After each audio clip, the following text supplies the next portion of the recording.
আসসালামু আলাইকুম রহমতুল্লাহি ওবারাকাতু। আলহামদুলিল্লাহ। অনেকেই বলেন যে আমি ঠিকভাবে কোরআন পড়তে পারি না, তাই কারো সামনে পড়তে গেলে লজ্জা লাগে। কিন্তু মনে রাখবেন, ভুল করার কারণে তো লজ্জা পাওয়ার কিছু নেই, বরং ভুল থেকে শুদ্ধ করার জন্যই তো শিখা। একটি শিশু যখন হাঁটতে শিখে, সে কতবার পড়ে যায় তবুও সে আবার উঠে দাঁড়ায়। আপনিও চেষ্টা করুন। আজ হয়তো একটি হরফ ভুল হচ্ছে, কাল সেটি ইনশাআল্লাহ শুদ্ধ হয়ে যাবে।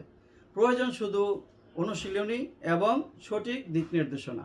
তাই লজ্জা নয়, আজ থেকেই কোরআন শেখা শুরু করুন। আল হাদায়া ফাউন্ডেশনের মাধ্যমে ইনশাআল্লাহ আমাদের অনলাইনে কোরআন শিক্ষার সুন্দর ব্যবস্থাপনা রয়েছে। উক্ত ক্লাসে যদি আপনারা যুক্ত হতে চান, আলহামদুলিল্লাহ আমাদের সাথে যোগাযোগ করবেন। জাযাকুমুল্লাহ খায়র, বারাকাল্লাহু ফিকুম। আলহামদুলিল্লাহ, আমরা প্রতিদিনের ন্যায় অল্প অল্প করে হরফ আমরা মস্ত করি। যেমন বিগত দিনে আমরা 1 নম্বরে 4 হরফ, 2 নম্বরে 5 হরফ পড়েছিলাম। 1 নম্বরে 4 হরফ কি কি? আলিফ, মিম, ত, জ। 2 নম্বরে 5 হরফ, বা, তা, সা, ফা, কাফ। আলহামদুলিল্লাহ, আজকে আমরা এই 3 নম্বরে তিনটি হরফ মস্ত করব ইনশাআল্লাহ। 3 নম্বরে কয়টি হরফ? 3টি হরফ। প্রথম হরফের নাম হা।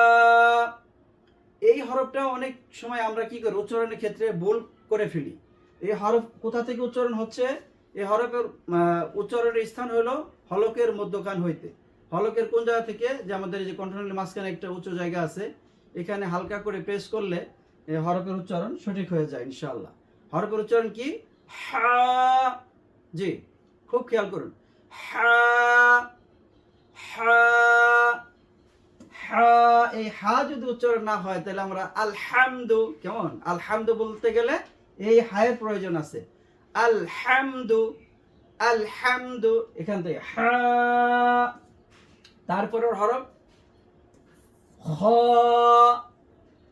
খ, হলকের শেষ হইতে খ উচ্চারিত হয়। হলক মানে যে কণ্ঠনালীর শেষখান থেকে এই হরফ উচ্চারিত হয়। হরফের নাম কি? খ। খ, খ। তারপরে হরফের নাম জিম, শক্ত হরফ। জিম, মোটা করে, হ্যাঁ। জিহ্বার মধ্যখান তার বরাবর উপরের তালুর সঙ্গে লাগাইয়া। এটার মাখরাজ কোথা থেকে? জিহ্বার মধ্যখান তার বরাবর উপরের তালুর সঙ্গে লাগাইয়া। Gym, gym, gym. আলহামদুলিল্লাহ, আজকে আমরা তাহলে 3টি হরফ শিখলাম। হরফগুলো কি কি? হা, খ, জিম, হা, খ, জিম। আলহামদুলিল্লাহ, পরবর্তী হরফগুলো ইনশাআল্লাহ আগামী ক্লাসে শিখব। আল্লাহ সুবহানাহু ওয়া তাআলা আমাদের সকলকে সহিভাবে কুরআনুল কারীম শিক্ষা করার তৌফিক দান করুন। আমিন। জাযাকুমুল্লাহ খায়র, বারাকাল্লাহু ফিকুম। আসসালামু আলাইকুম ওয়া রাহমাতুল্লাহি ওয়া বারাকাতুহু।